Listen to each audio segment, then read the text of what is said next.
Bom dia, boa tarde ou boa noite, a depender do horário que você for assistir essa videoaula.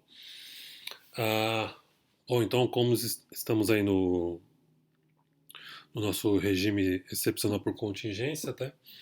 Essa aula então vai ficar disponível aqui no canal que eu criei para atender essa demanda, tá? Então, independente do que aconteça com o sistema oficial da instituição, fica aqui uma forma alternativa para que você, aluno, não perca o conteúdo e possa assistir quando for conveniente, for melhor para você, em virtude do compromissos e horários aí, né? Ah, então, o que nós vamos tratar aqui? Só recapitulando a discussão que nós fizemos até a parada por conta da Covid. O que nós fizemos foi justamente fazer toda a discussão de micro 2, partindo da discussão de concorrência perfeita. Nós chegamos à grande conclusão de que a concorrência perfeita é uma estrutura de mercado onde qualquer intervenção do governo, por definição, não vai funcionar a contento, por conta dos ajustes automáticos em preço e quantidade que ocorrem nesse mercado. Então, mesmo que o governo tente forçar algum preço mínimo ou preço máximo, nós vimos quais foram as implicações no mercado em termos de perda de bem-estar, né, que são aquelas áreas que nós calculamos nos gráficos.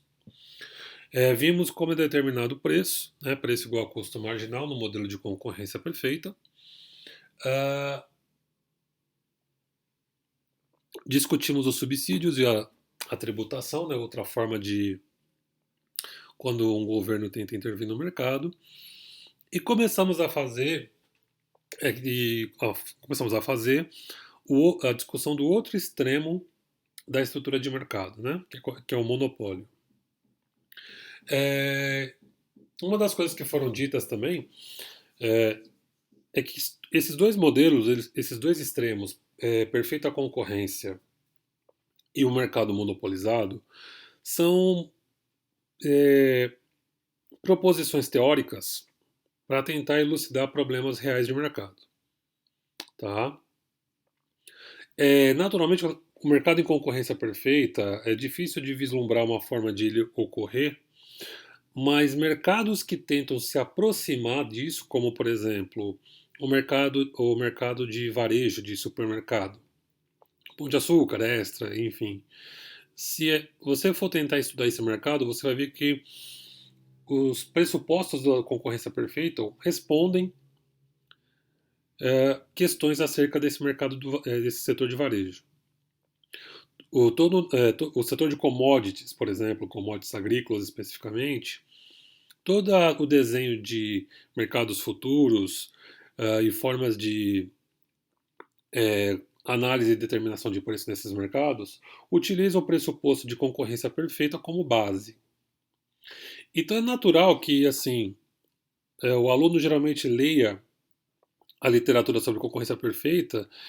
ah, Tanto é que isso, inclusive, vai ser recorrente no curso de vocês, sempre vai se voltar, pressupõe-se uma concorrência perfeita, e muitas vezes acho que isso é um tanto quanto viajante, né? Não faz muito sentido. Mas isso é um pressuposto teórico. Se algum mercado se aproximar disso, significa que tudo aquilo que nós aprendemos na aula vai acontecer, que é o quê? Ah, as pessoas terem acesso a produtos competitivos, terem empresas competitivas, mão de obra competitiva. Fizemos até essa discussão, o que acontece quando uma empresa tenta usar um fator que a outra empresa não utiliza. Né? A gente viu que existe um efeito de curto prazo nisso, mas no longo prazo, como a informação é simétrica, não é uma informação assimétrica, ou seja, todos os agentes possuem a mesma informação. Então, qualquer coisa que se tente fazer nesse mercado, o mercado absolutamente aprende isso de forma muito rápida.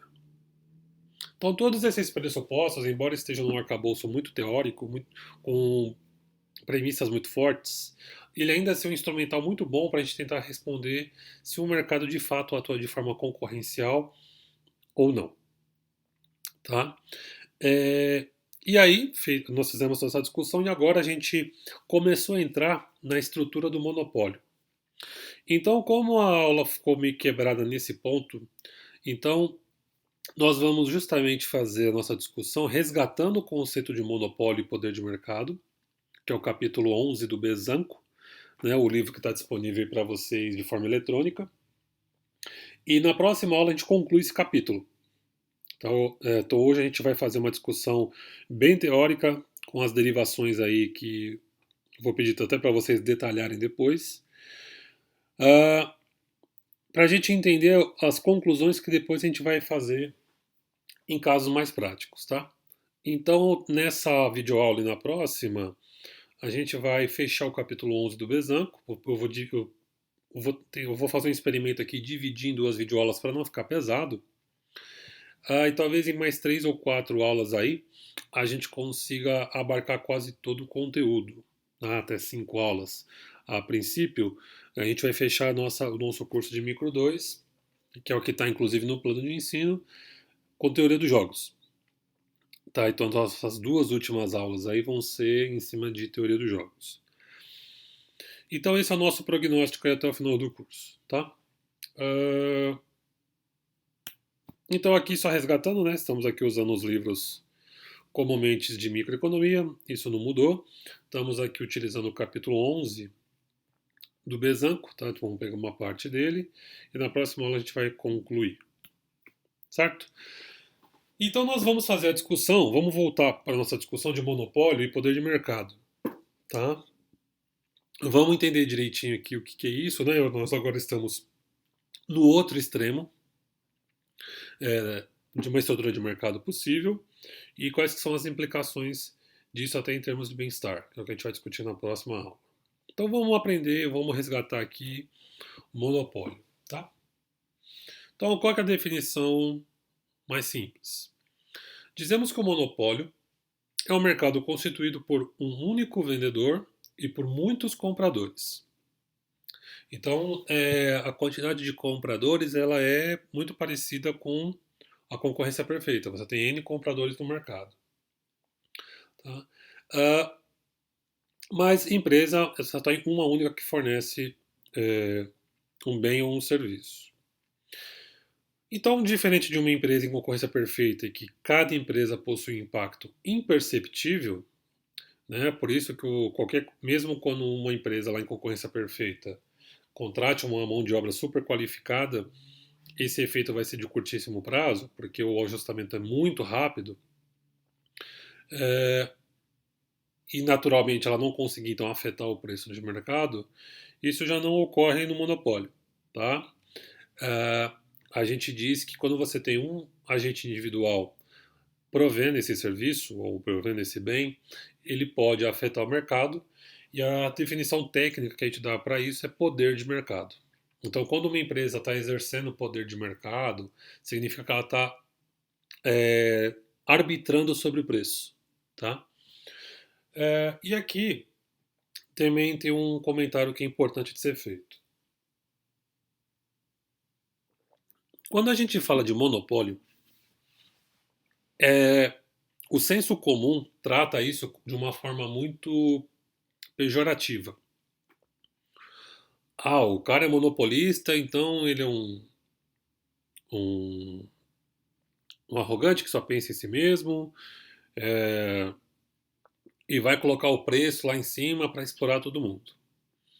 A partir dessa aula, o que tem que ficar claro para você, economista, é que existem estruturas de mercado que só o monopólio funciona.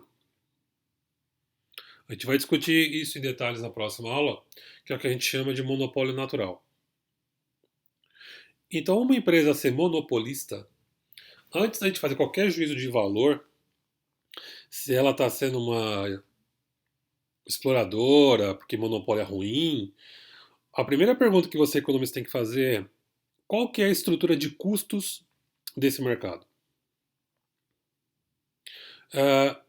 Talvez isso aqui já tenha sido apresentado para vocês, mas, por exemplo, um exemplo de monopólio natural é o setor de energia elétrica. Tá? Por exemplo, aí na sua casa passa, sei lá, o fio de alta tensão da Enel.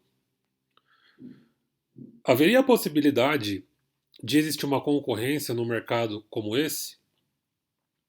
Para que isso acontecesse, teria que existir a possibilidade de passar um outro cabo com outro poste em cima da calçada para você poder escolher entre a empresa A ou a empresa B. Então, determinados mercados que geram renda, geram pagamento de imposto, geram tecnologia, alguns mercados só funcionam e só vão conseguir gerar essa externalidade positiva para a sociedade se ele for monopolizado. Por exemplo, um dos mercados, talvez a rapaziada tenha isso mais presente, mas, por exemplo, no futebol nós temos vários clubes. Você não tem um monopólio só de uma empresa que controla tudo. Cada clube por si faz aí, se vira para montar seu time. Agora, se você pega, por exemplo, ah, o UTC, que é a competição de luta, só uma única empresa detém o monopólio desse esporte. Os demais clubes e demais lutadores que são aí que treinam em academias, todos eles de certa forma estão vinculados a essa empresa que controla o evento.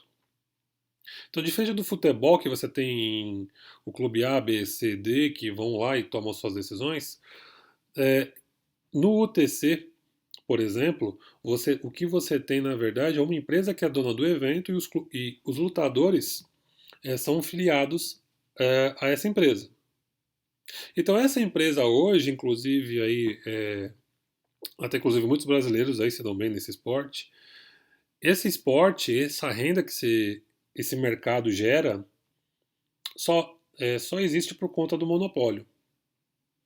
Ainda não se sabe se de repente uma estrutura de concorrência pode ser melhor para esse tipo de luta, por exemplo. Mas esse evento que existe, que gera renda e muita gente ganha dinheiro com isso, ele funciona à base do monopólio, uma única empresa que controla a gestão do evento. Tá? Então, por que eu estou fazendo esse parênteses bem grande, mas muito importante? Antes de classificar um monopólio como uma coisa boa ou ruim, é necessário entender a estrutura de mercado, a estrutura de custos, para aí sim fazer um juízo de valor se o monopólio é uma coisa ruim ou uma coisa boa, como foi o caso, por exemplo, que começou dentro da energia elétrica. O mercado concorrencial da energia elétrica, do jeito que ele é configurado, possivelmente não vai dar certo. A não ser que haja algum tipo de evolução tecnológica que a energia elétrica não precise ser transmitida por cabos. Tá? Então é isso que é necessário ficar claro na cabeça de vocês, que não é só porque é monopólio que é ruim. Tá? Na nossa terceira aula, a gente vai fazer uma discussão sobre concorrência oligopolística, terceira ou quarta aula, que a gente vai definir, inclusive, que o número de empresas em um mercado não necessariamente implica em um cartel. Eu posso ter um mercado em que eu tenha 100 empresas e essas 100 empresas funcionam de forma carteirizada, e eu posso ter um mercado com 5 empresas que concorrem entre si. Então, antes da gente fazer juízo de valor, que talvez vocês vejam isso em jornais, coisas assim, é importante ter claro que isso fique muito claro na cabeça de vocês, tá? Se o monopólio é bom ou ruim, depende. Qual que é a estrutura de mercado? Uh, a grande questão para responder isso é qual é a melhor forma para que os consumidores tenham produtos de qualidade a um preço competitivo. Se for o monopólio que provê isso, então o monopólio é a melhor solução. Tá? O que define se monopólio é ruim ou não é como que o consumidor está recebendo o produto ou serviço. Bom? Bom, de qualquer forma, embora possa haver essa possibilidade benéfica do monopólio em alguns setores, ainda assim há um risco de repente o monopolista querer usar um preço exorbitante, que é exercer esse poder de mercado e acabar gerando ineficiência. Tá? Então, esse risco existe sim, tá? E a gente vai discutir sobre ele.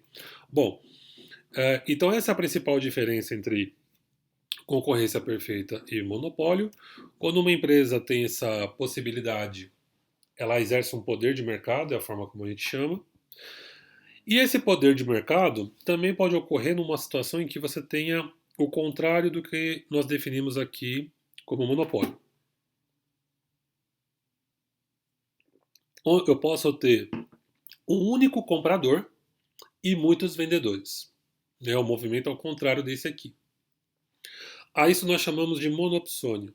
O caso mais emblemático disso é quando você, por exemplo, ao invés uma situação que, de novo, que a modelagem de monopsônio pode responder muitas coisas, é geralmente a situação quando você analisa compras governamentais. Então, o Ministério, por exemplo, que é o, pegando o exemplo mais na nossa realidade, né? O governo precisa comprar, por exemplo, respiradores para combater a pandemia. Existem vários vendedores de respiradores. E quem vai comprar é uma pessoa só. Pode ser o governo federal, estadual ou município. Tá? Então, da mesma forma que um monopolista pode exercer o poder de mercado para fazer vender seu produto a um preço muito além do que a gente pode chamar de socialmente justo, também pode existir a possibilidade de um monopsonista tentar colocar pressão sobre o preço para baixo, já que ele é o único comprador, tá? Uh, desculpa. Então, pode existir tanto as duas situações. Eu tenho um único vendedor, tenho um único comprador, tá bom? E aí, nesse caso, quando é comprador, a gente chama de monopsônio. Deixa eu só ver uma coisa aqui. Ah, tá. Bom, então, feito essas apresentações, o que a gente vai aprender aqui nessa aula? A gente vai aprender como que o monopolista vai tomar decisão, tá? Embora ele seja uma... E aqui vai ter uma coisa muito curiosa. Porque, embora essa empresa seja uma monopolista, tá? Um monopolista, vamos dizer assim, racional, um cara inteligente que tenta maximizar, né? Uma pessoa inteligente que tenta maximizar entendendo as restrições possíveis na economia, ele não vai simplesmente aumentar o preço indefinidamente, tá? Até porque, se ele ficar aumentando o preço do jeito que ele acha que vai dar mais lucro para ele, né, a versão populesca aí da definição de monopólio, simplesmente as pessoas vão deixar de comprar o produto. As pessoas vão tentar dar um jeito de tentar achar algum bem substituto ou de alguma forma alternativa não usar aquele bem ou serviço, porque ele está aumentando o preço do jeito que ele acha que ele quer, que dá a cabeça dele. O monopolista que age de forma racional, ele não vai fazer isso. O que ele vai fazer, na verdade, antes de tudo, é conhecer sua demanda. Uma vez que ele conheça a sua demanda, já que ele é a única pessoa que vai vender o produto, e ele consegue fazer isso, então ele consegue conhecer sua demanda, uma vez que ele é a única pessoa que provê esse tipo de bem e serviço, é a partir disso que aí sim ele toma a decisão de definir o preço. Então a demanda é que vai, ele conhecendo muito bem a sua demanda, é assim que ele vai lá e determina o preço. Inclusive, dessa discussão, dessa literatura microeconômica, que se por acaso alguém aqui da turma quiser se enveredar para a área de marketing, varejo, propaganda, essas coisas, tudo que vai ser aprendido em termos de estratégia de mercado, conhecer sua demanda e etc, etc, tudo vem daqui. Tá? É dessa discussão de tentar definir demanda que o pessoal do marketing começa a compor estratégia. Tá? Inclusive, não foram. Muitos de vocês não vieram na primeira aula. Eu fiz essa apresentação do curso mostrando que no mercado de trabalho, inclusive, especialistas em microeconomia acabam indo trabalhar na área de inteligência de mercado, justamente para tentar trazer elementos de demanda, fazer estimação, trabalhar com econometria, usar base microdados, tá? Então, se eventualmente você acabar indo trabalhar nessa área, você vai ver muito essa terminologia de conhecer sua demanda e etc. Tá bom? Então isso aqui é só um parênteses aqui, que pode ser que em algum momento isso venha aparecer na vida de vocês. Mas voltando à nossa discussão, a questão toda é o monopolista, então não pode ser um cara que vai simplesmente aumentar preço. Ele tem que conhecer muito bem sua demanda. É, entretanto, então, é a partir dessa demanda bem definida que o monopolista, e aqui com aspas, tá, se aproveita do fato de ser o único vendedor para realizar lucros maiores do que a concorrência perfeita. Então, por mais que ele tente é, se aproveitar mesmo, tá? Usando a palavra aqui até sem aspas, por mais que ele tente fazer isso, é, e mesmo considerando que a estrutura de mercado permita a existência de um monopólio, ainda assim o impacto sobre a sociedade vai ser muito mais danoso se comparado à concorrência perfeita. Concorrência perfeita não tem jeito. Ela é a melhor solução em termos de geração de bem-estar. Então, por mais que você tenha um monopolista que não tem, que tente se aproveitar o mínimo possível para maximizar seu lucro, ainda assim, ainda assim ele vai gerar algum efeito sobre a sociedade, tá? Que é muito maior e muito mais danoso que a concorrência perfeita. E é daí que existe a necessidade de agências reguladoras e órgãos de defesa da concorrência como o CAD, o Conselho Administrativo de Defesa da Concorrência. Tá? Então, essas agências e órgãos como o CADES existem para evitar esse tipo de aproveitamento. Tá? Entender de fato se o preço que está sendo fixado é justo, entender qual está sendo o impacto da sociedade em cima disso, tá? Se apesar de, por exemplo, o setor elétrico, nós temos o setor elétrico ele sofre muito com a questão das gambiarras lá, né, dos gatos. É, isso é até uma experiência pessoal, que um amigo meu trabalhou na época, ainda era Eletropaulo, assim que ela abriu capital, que, por exemplo, uma das determinações quando esse setor foi privatizado foi que a Eletropaulo, até então na época, é, tratasse essa questão dos gatos e tudo como uma questão social, e não como uma coisa, por exemplo, criminal, de roubo de energia. Tudo isso é uma coisa que é alinhada junto com a agência reguladora, tá? Porque entra numa discussão até jurídica. Como é que isso vai ser tratado, direito de propriedade, se o bem é privado, se é considerado um bem privado ou bem público, tá? Então existe aqui uma discussão regulatória forte quando a gente entra nessa questão de o papel de agências reguladoras e o CAD para regular setores monopolizados, tá bom?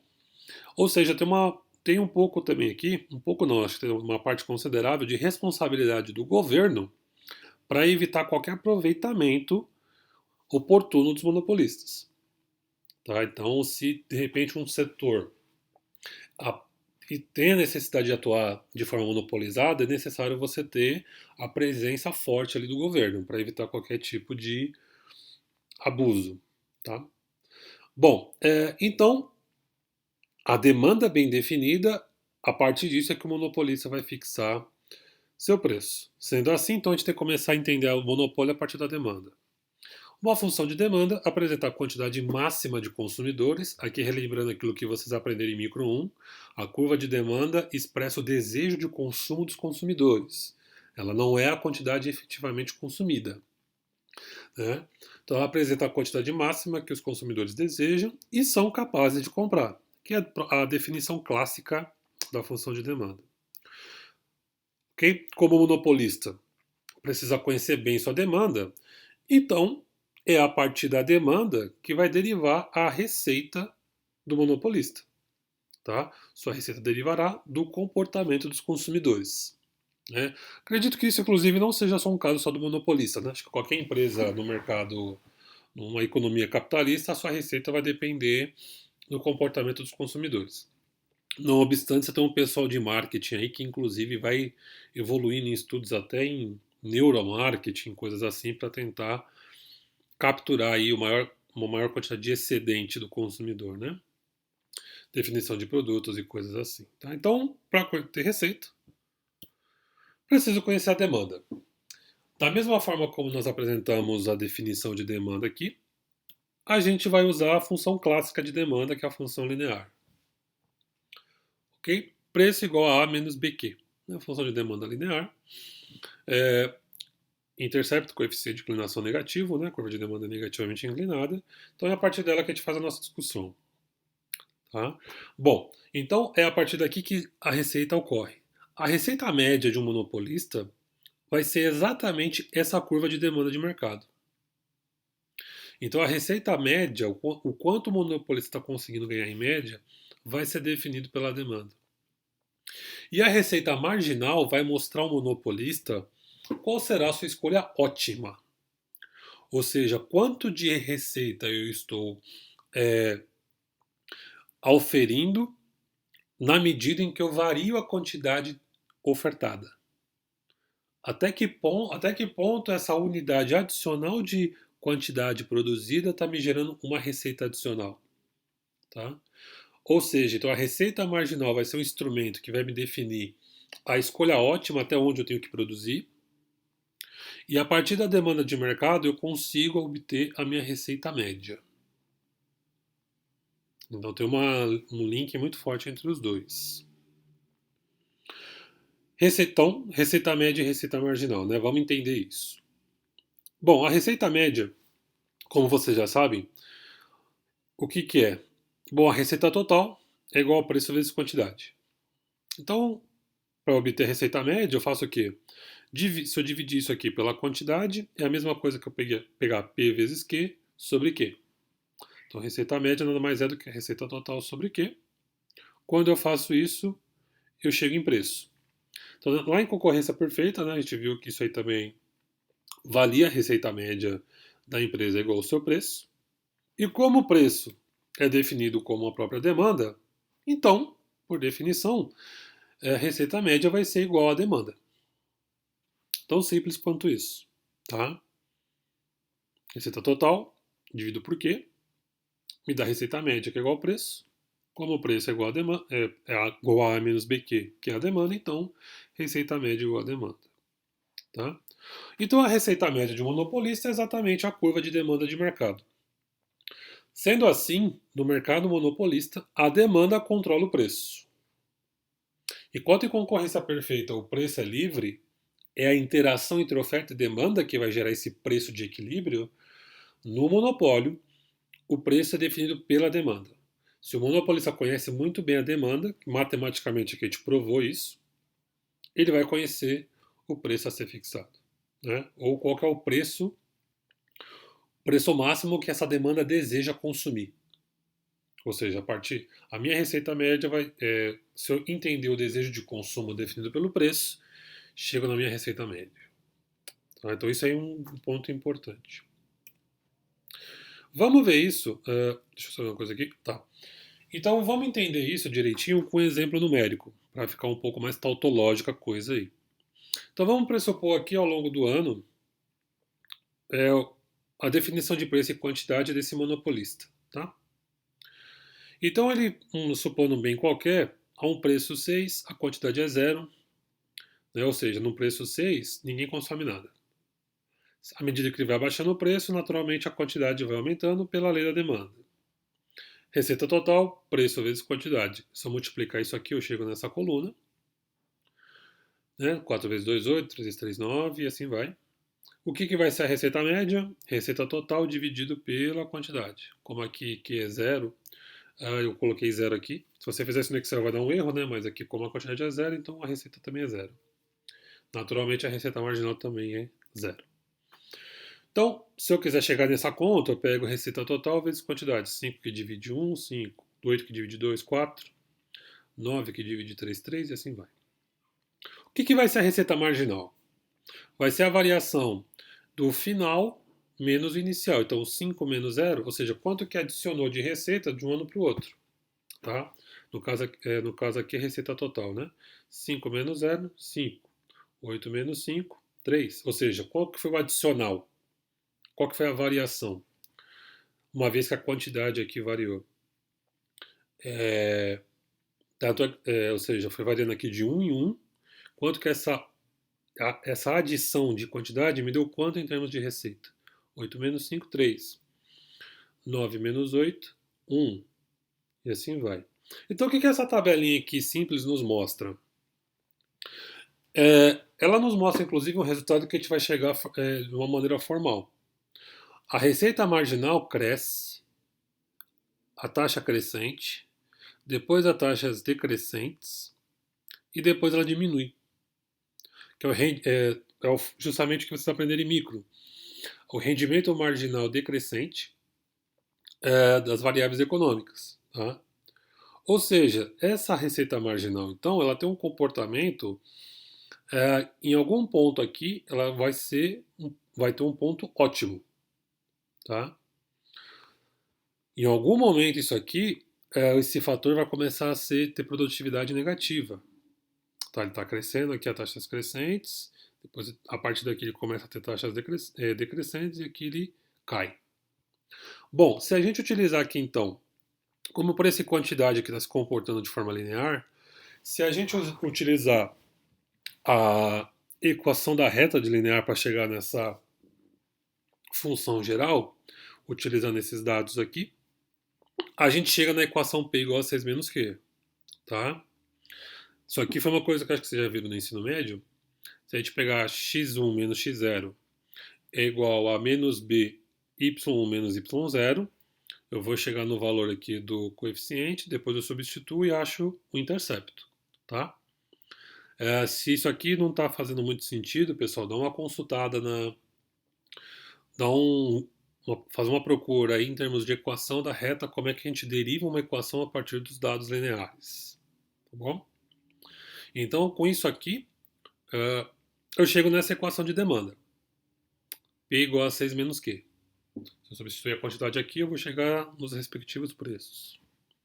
Então, com base nessa base de dados aqui, a gente chegou na nossa função de demanda. E toda a discussão vai partir dela. Tá? Bom, como é que a gente então trata isso? Então eu tenho aqui minha equação de demanda. P igual a 6 menos Q, que saiu dessa tabelinha. Certo? Esse mercado é um mercado monopolista, tem uma empresa só. O que eu sei? Duas coisas que eu já tenho aqui de imediato. Se essa aqui é a equação de demanda, então eu tenho ela aqui, ó. Quando o Q for zero, se esse Q for zero, o preço é 6. E quando o preço for zero, o Q é 6. Então, nesses dois pontos eu traço minha equação de demanda, que nós acabamos de demonstrar que ela é igual à receita média. Ok. Bom, o que é minha receita total? Preço vezes quantidade. Então, se o meu preço é 6 menos Q, se eu multiplicar todo mundo por Q, eu chego na minha receita total. Para que eu fiz isso? Porque a receita marginal não é a derivada da receita total em relação à quantidade? Então, agora que eu tenho uma receita total definida, quando eu derivo igual a zero, eu consigo achar o ponto ótimo da minha receita marginal. Foi essa discussão que eu fiz com vocês aqui. Se isso aqui está apresentando retornos marginais decrescentes, então em algum ponto ali eu vou ter um ponto de otimização. Eu descubro isso derivando e igualando a zero. Se eu derivar essa receita total em relação à quantidade igual a zero, eu acho minha receita marginal ótima. Ou seja, qual é a quantidade que vai maximizar minha receita marginal? Tá? Derivando, chegamos em 6 menos 2Q, como é igual a zero, Q é igual a 3. Então esse aqui é um resultado muito importante. Então, se a quantidade for 3, eu vou obter a minha receita marginal total.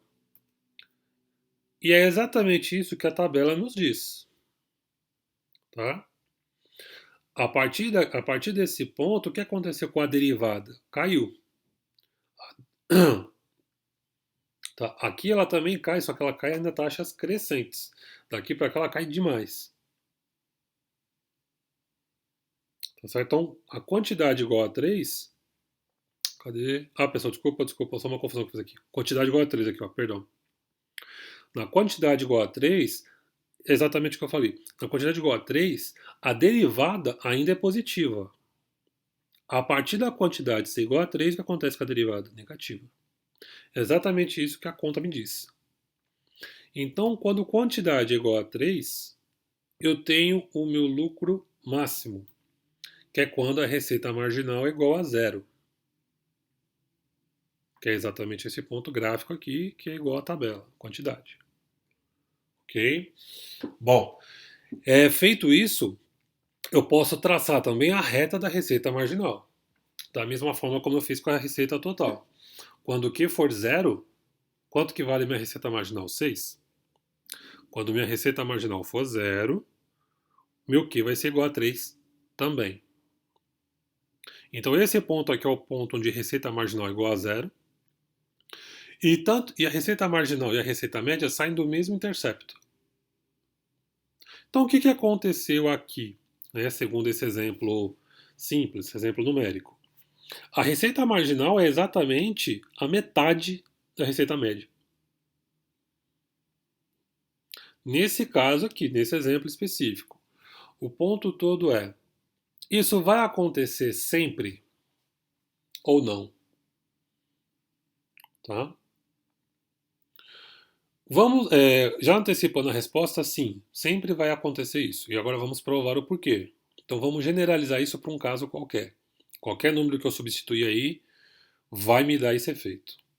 Tá? Então, de novo, a gente volta para a nossa demanda, preço igual a A menos BQ. Receita total é preço vezes quantidade. A partir dessas duas definições, a gente vai fazer todo o desenvolvimento. Receita média, né? Preço vezes quantidade sobre Q. Caio na equação de demanda, que é igual ao preço. Então, com isso aqui, o que a gente pode fazer? Traçar a curva de receita média. Quando o Q for zero, quando o Q for zero, receita média igual a A, que é o intercepto. Quando a receita média for igual a zero, Q igual a A sobre B.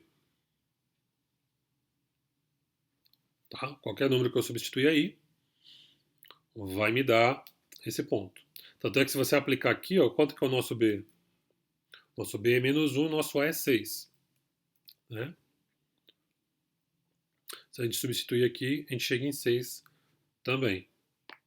Tá? Ah, professor, mas vai dar menos 6. Sim, mas é porque isso aqui, por conta da negativa da inclinação. Mas a gente chega no valor em módulo aqui em 6. Tá? Ok. Bom, então isso foi a receita média. Qualquer que seja o valor aqui, ela vai ter o mesmo comportamento que a gente fez com a tabela.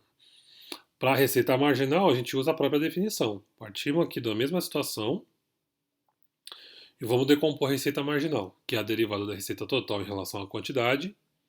Receita total é preço vezes quantidade. Bom, se é preço vezes quantidade e o preço está definido como A menos BQ, então eu substituo preço aqui e multiplico pela quantidade. Substituir preço aqui dentro. Multiplico o quê? Vou chegar nisso aqui. Então minha receita marginal vai ser o quê? A derivada disso aqui em relação a quê? Vai ficar A menos 2BQ. Aí eu faço a mesma análise. Quando Q for zero, receita marginal igual a A. Quando a receita marginal for zero, meu Q é igual a A sobre 2B.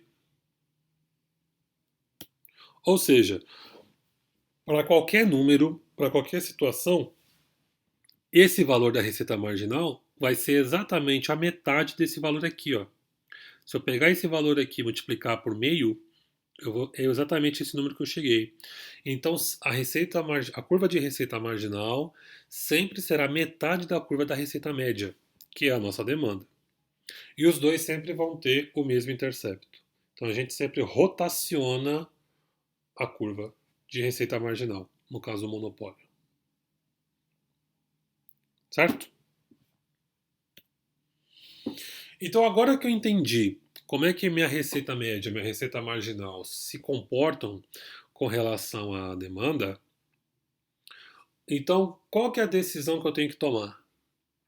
Onde eu vou fixar o preço? Porque a quantidade eu já achei. A quantidade vai ser a quantidade ótima é quando a receita marginal for igual a zero. que é a mesma coisa que nós vimos aqui na tabela. Então, se eu fixar a quantidade em 3, eu consigo captar toda a minha receita marginal positiva.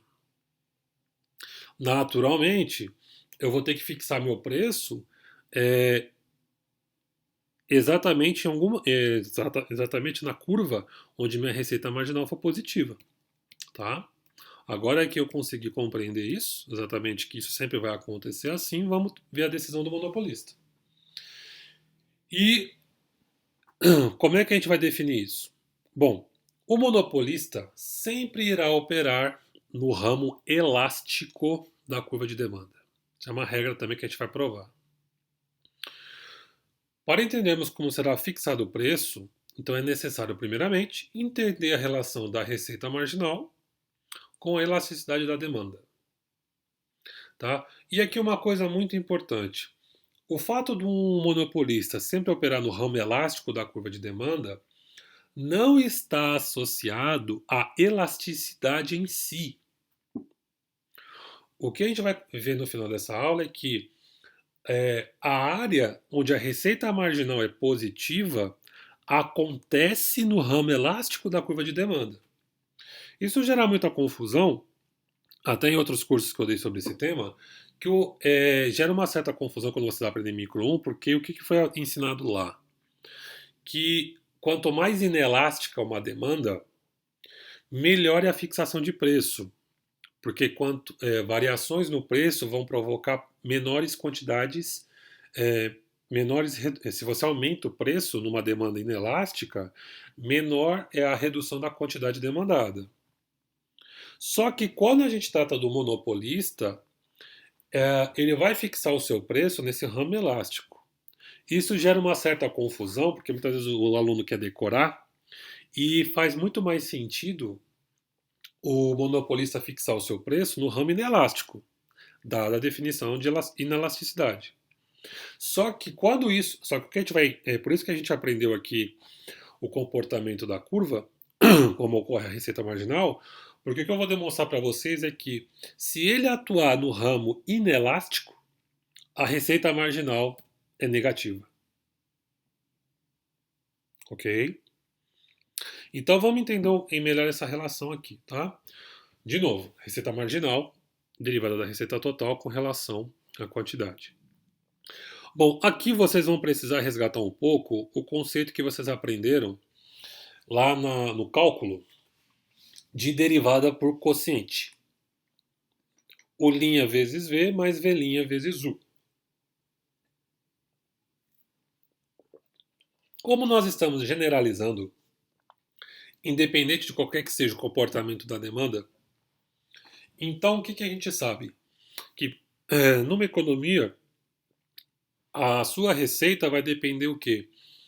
Ou da variação de preço ou da variação de quantidade. Tá? Uma vez que a gente está tratando com elasticidade, pode acontecer mudar um e afetar o outro, mudar o outro e afetar um. Então vamos considerar aqui o caso pleno em que o preço e a quantidade podem variar e por isso mesmo esses dois aqui passam a ser duas variáveis, não são mais pontos fixos. E vamos derivar então preço vezes quantidade seguindo a regra do quociente, que é isso que a regra nos diz, né? Quando você tem a derivação de duas variáveis, você tem que considerar a variação de ambas para poder computar o cálculo variacional. Então, como é que é isso?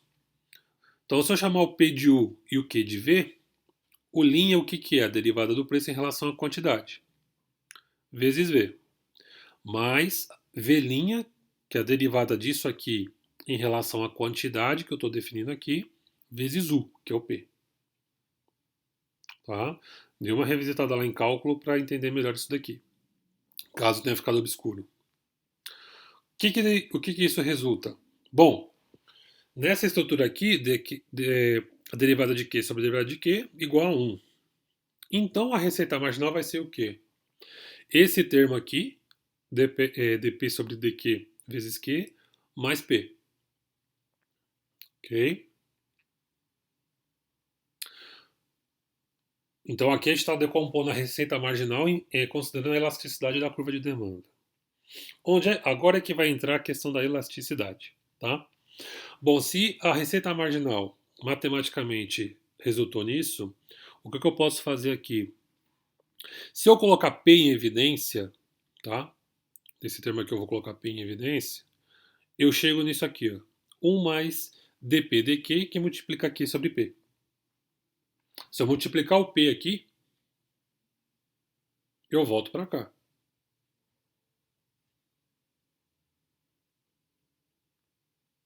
Tudo bem? Certo.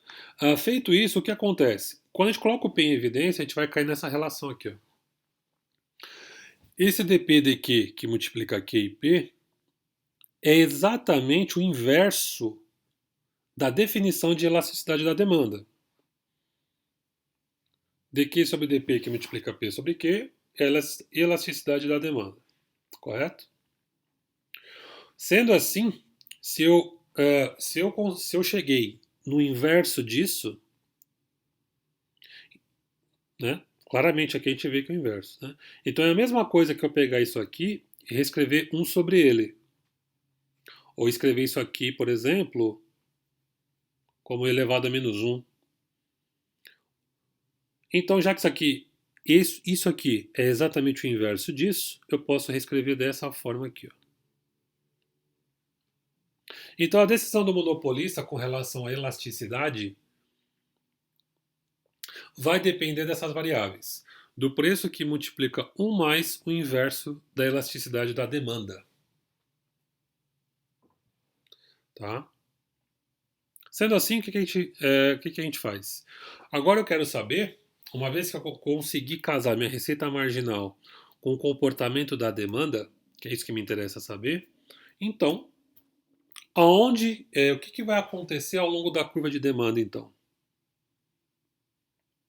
Certo? Bom, vai acontecer o seguinte. Vamos resgatar aqui os pontos e vamos entender isso direitinho, tá?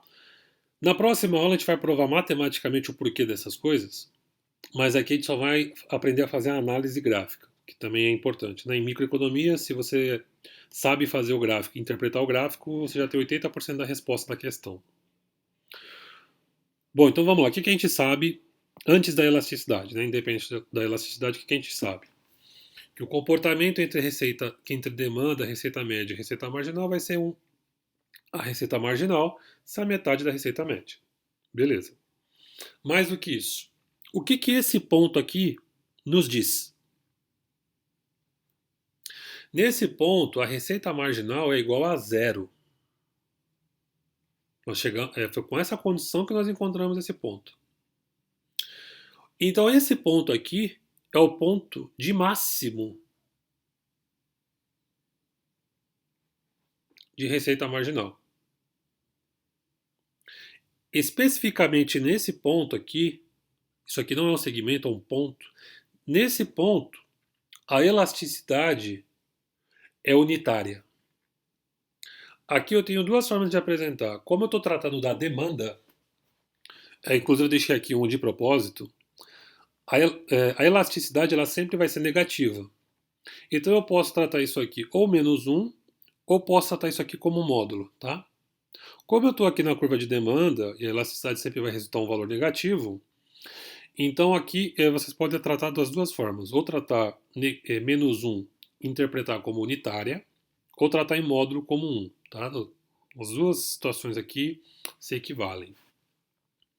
Tanto é que, a depender do livro que você utiliza, uns usam como módulo, ou vários usam como módulo, acho que o Pindic usa como negativo, tá? No caso aqui, o Besanço usa como negativo. Então, por isso que a interpretação vai ser feita de forma negativa. Tá? Beleza. Bom, então o que acontece aqui? Vamos entender isso aqui direitinho. Então, nesse ponto aqui, a elasticidade vai ser unitária. O que ocorre em quantidades produzidas aquém desse ponto? Vamos voltar para a nossa tabela. Em quantidades que estão. Aqui nós vimos que o 3 é um ponto ótimo, né? Tudo que acontece antes desse ponto me dá a receita marginal positiva.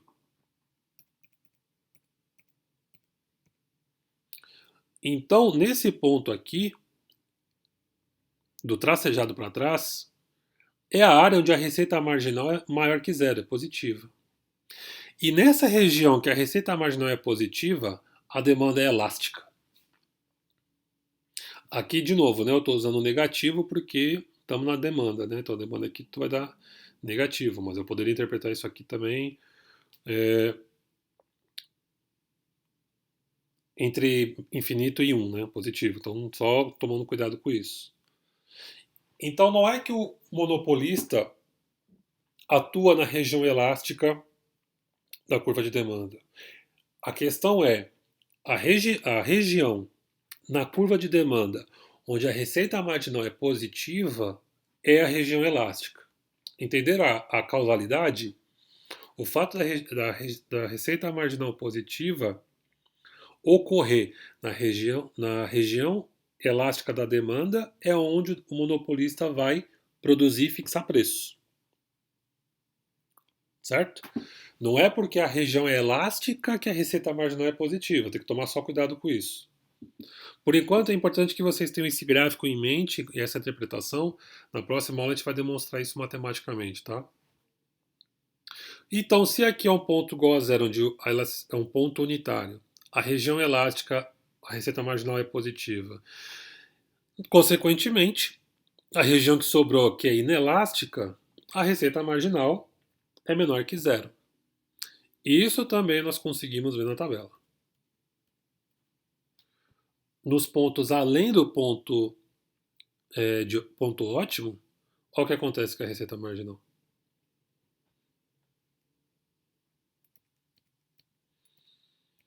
Tudo bem?